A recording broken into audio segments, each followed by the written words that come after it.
categories of men that helps you fulfill vision. We call them helpers of destiny. Number one, let's begin with midwives. Midwives are a group of people that helps you to birth the vision. If you study Luke chapter 1, when the angel spoke to Mary, she went to the hill country of Judea to find a woman called Elizabeth, and she stayed with her for months. She prepared her to bring that child out. In fact, from the first salutation that Elizabeth gave Mary, the baby in her womb leaped for joy. There are some persons today that are disfigured, not because they were born so, but the midwives that brought them out dislocated their shoulders, dislocated their ankles, and all their lives they were handicapped because they met the wrong midwives. This is why if God gives you a vision, one prayer you should pray is to help you find people who will steward it. Midwives are experts of discerning the brightness of your vision when it's in this crude state. Those days, if you gave us microphone, all kinds of garbage is what you see. But there were people who saw us and said, no, under this arrogance there's fire, under this impatience there is wisdom. And so they managed us. Meanwhile, their platforms were not big, so our errors were not so consequential because much people didn't even know them. But God used that season to teach us so many things that became the platform for our vision. Identify midwives. They are the first people to encounter your vision. When it's in its crude state, when nobody is celebrating it, there'll be one pastor, there'll be one man somewhere that said, but this guy is zealous.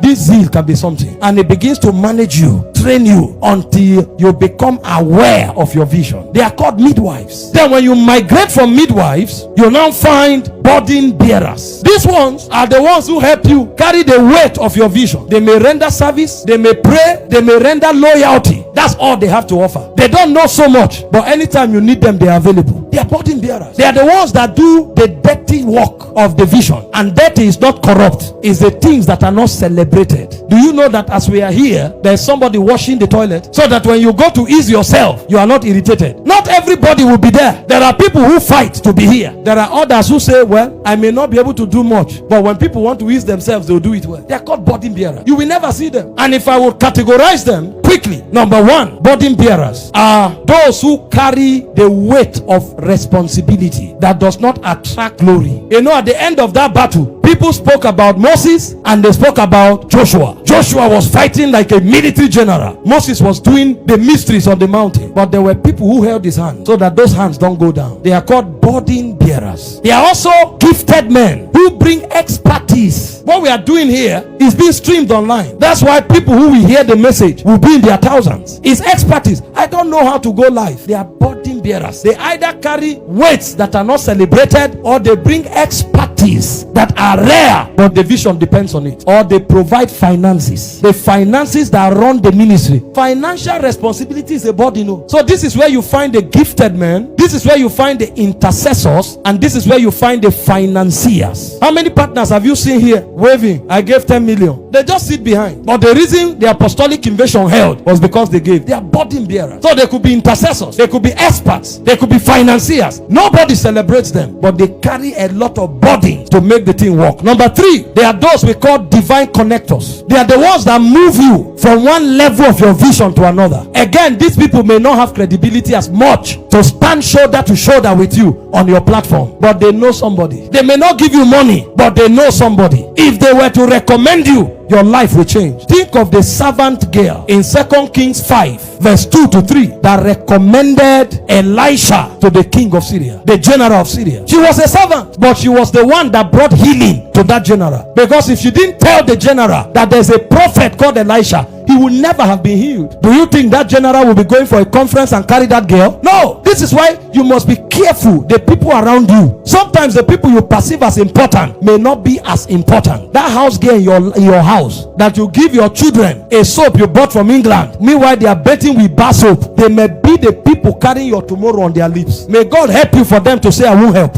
You need them. They connect you. They link you up to people that matter, even though they themselves are not powerful. Do you remember the butler in Genesis 41 verse 9 to 14? Joseph would have rot in jail unless, as he told the king, there's a dream interpreter in the prison. So the reason Joseph became senator was because of him. Guess what I noticed in that scripture? I never saw anywhere that Joseph helped him. So he left and forgot Joseph. When he remembered Joseph, Joseph also went and forgot him. So the assignment is connection. When it is done, it's over. You need midwives, you need burden bearers, you need connectors. And it doesn't stop there. You also need gatekeepers. You know who gatekeepers are? Are the people that the connectors lead you to. So they are the ones who have the power to change your story, but they are there until you are connected. If you don't have these people, you may struggle, or your manifestation may be delayed. When you read the Bible, you will find some of them. Pharaoh was a gatekeeper. All the fulfillment of prophecy on Joseph's life depended on Pharaoh. All those 11 stars he saw, the sun, the moon bowing to him. If Pharaoh is not there, they won't happen. So the prophecy was in the hand of Pharaoh. He's a gatekeeper. Every destiny will require people at certain levels that when the connectors bring you to knock, they will open the door and say, come in. They are the ones that give you a seat on the table. They are gatekeepers. You need them. This is how God planned our lives, so that we will have humility. Do you now see that no matter the height where you are, you can't brag? Because that height, somebody linked you and somebody gave you a seat there. So no matter how powerful you are, there was once upon a time when you stood until they said sit down. Gatekeepers. God brings them. Nehemiah had Artaxerxes, who gave him resources to build the walls of Jerusalem. Esther had Ahasuerus, who made her queen. The virginity would have been useless. The favor would have been useless, except as there was an Ahasuerus that says from today your status is a queen. So you need them, from midwives to burden bearers to connectors to gatekeepers. And that's not all. You now need destiny challengers. These ones, we call them catalysts. They are the ones who provoke you to shine in your manifestation, because there is a tendency of relaxing when you have been given a seat. So there are certain men, either by inspiring you or by opposing you, they push you to your best. So there are certain oppositions that is a blessing. There are some people that the day you came, they mocked you. How did this one get here? They looked at you and said you will never succeed, and something rose inside you. You'll say, I won't succeed. My God will prove you wrong. And because of that,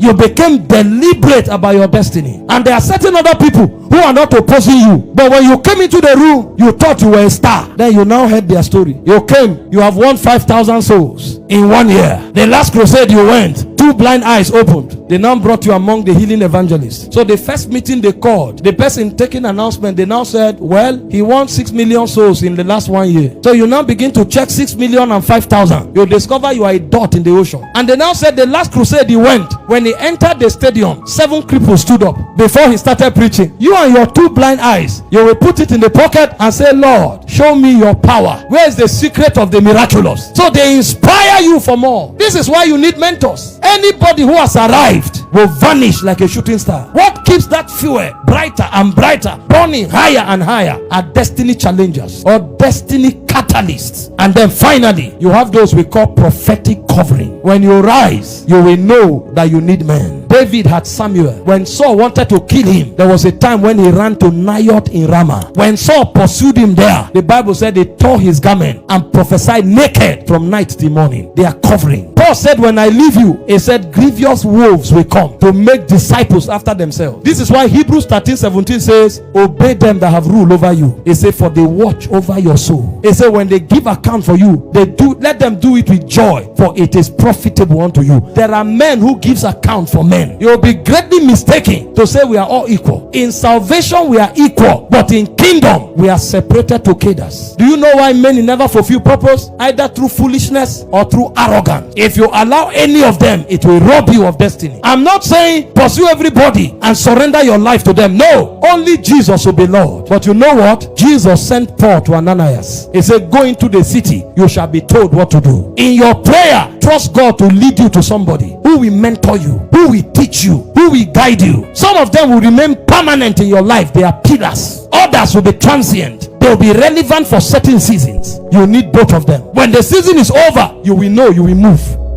And there are some that all your life they will remain, because they will be pillars and they will be coverings. If you want your destiny to count, you need the gift of men. From midwives to burden bearers to connectors to catalysts to coverings, you need all of them to fulfill destiny. Purpose is important, but it is not fulfilled by chance. If you want to fulfill purpose, you must be deliberate.